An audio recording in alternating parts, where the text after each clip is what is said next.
नमस्कार दोस्तों, मैं मित्र भाटिया स्वागत करता हूं आपका अपनी वीडियो में, जो कि आज की खास वीडियो होने वाली है, जो कि है टिहरी डैम के बारे में।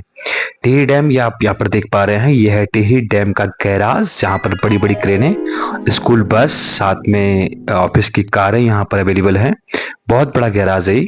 तो बात करते हैं टिहरी बांध के बारे में। टिहरी बांध जब भारत नया-नया आज़ाद हुआ था, तो 1960 के दशक में इस बांध को बनाया गया था। क्यों बनाया गया था? क्योंकि उस समय भारत में सिंचाई के लिए पानी और बिजली की बहुत कमी थी, और साथ में पहाड़ों में उस समय भागीरथी नदी पर बहुत ज़्यादा बाढ़ भी आया करते थे। तो इन तीन हालातों को देखते हुए इस बांध को बनाया गया था। और इस बांध को, ये भूकंपरोधी जोन में बना हुआ है, तो इस बांध को एक अलग तकनीकी से बनाया गया है, जिसका नाम है अर्थ एंड रॉकफिल डैम। यानी कि ये अंदर तो चिकनी मिट्टी को कंप्रेस किया गया है, और बाहर से छोटे पत्थर, और उसके बाहर फिर बहुत बड़े पत्थर लगाए गए हैं। लेकिन आज ये डैम जो है, सिर्फ इन तीन कामों के लिए नहीं, बल्कि आज ये मछली पालन के लिए भी, और टूरिस्ट को अपनी ओर आकर्षित करता है। यहाँ के आसपास के जो लोग हैं, उनको बिजनेस का नया मौका मिला है। काफ़ी टूरिस्ट यहाँ पर आते हैं। आप यहाँ पर देख पा रहे हैं, डैम के बीच में गेस्ट हाउस बना हुआ है, बोट चल रही है, और सिंचाई के लिए यहाँ पर आसपास के जो खेत हैं, उनमें अच्छी सिंचाई होती है इस डैम के कारण। और यहाँ पर जो कई सारे ब्रिज बने हैं, जो ब्रिज जो है अपनी सुंदरता के लिए काफ़ी विख्यात हैं। काफ़ी सारे फिल्मी हो या गढ़वाली गानों की शूटिंग यहाँ पर होती है।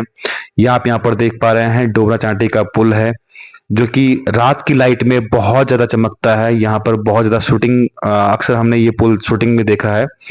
और जो ये डैम बना है, ये डैम सुरक्षा के दृष्टिकोण से बना है कि ताकि जो है पूरी तरीके से यहाँ पर जो बाढ़ आती है, उस कारण से सुरक्षा रहे। साथ में जो अर्थक्वेक यानी कि भूकंप आता है, उस कारण से फ्लेक्सिबल बनाया गया है इसको।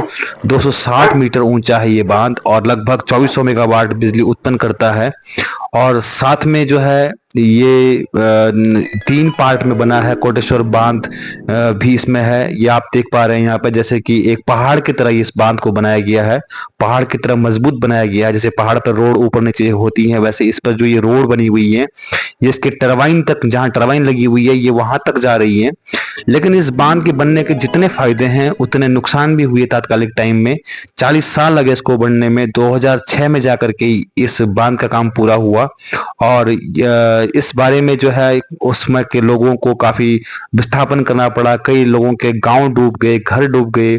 और इस बारे में हम बात मेरा नाम है बालकृष्ण नौटियाल, और मैं हूँ सामने जो आप गांव देख रहे हो, ग्राम सभा नंदगांव से। और जो ये विशाल गाय झील दिख रही है, ये है टिहरी बांध। टिहरी बांध लगभग 42 किलोमीटर के एरिया में फैला हुआ है। ये 2 जिलों को आपस में कनेक्ट करता है, उत्तरकाशी और टिहरी। और ये जो आप सामने देख रहे हो, ये है पीपल डाली bridge.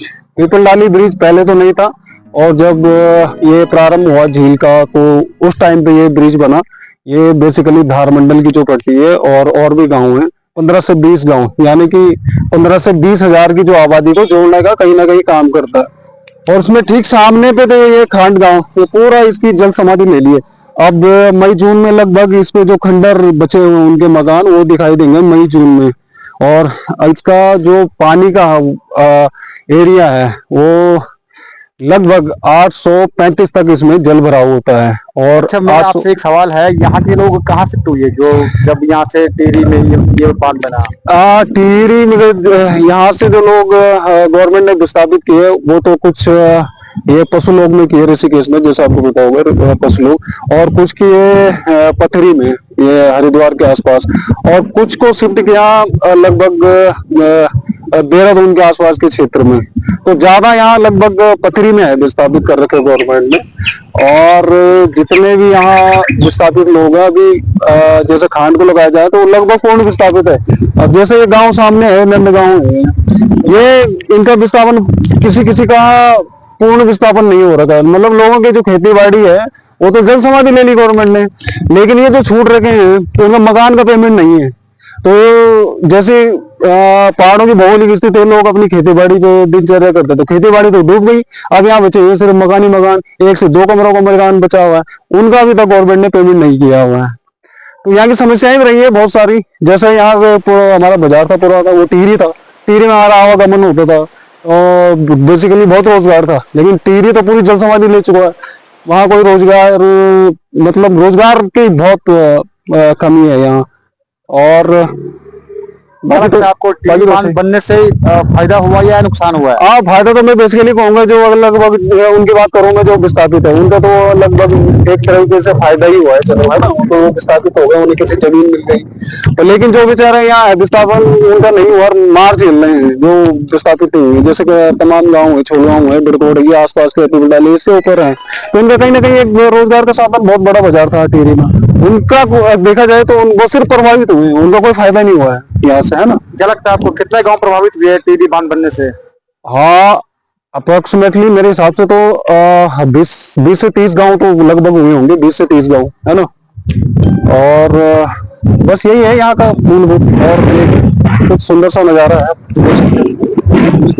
Thank you so much Balkrishna Nautiyal ji. जैसा कि आपने बताया कि 30 से 40 गांव प्रभावित हुए उस समय इस बांध के बनने से, और जिन्हें सरकार की ओर से मुआवजा नहीं मिल पाया या जिन्हें विस्थापित नहीं किया गया, वो लोग आज भी जो है उन्हें भी आज भी प्रॉब्लम हो रही है। तात्कालिक नरेंद्र सिंह नेगी जी का एक गाना आया था टिहरी डैम के ऊपर, जिसने कि तात्कालिक कंडीशन को बताया था। और पुरानी टिहरी तो पूरी तरीके से डूब चुकी है और अब नई टिहरी को बसाया गया है। ये डैम आप देख पा रहे हैं, ये बहुत ऊपर से ये फोटो ली गई है, ये वीडियो बनाई गई है।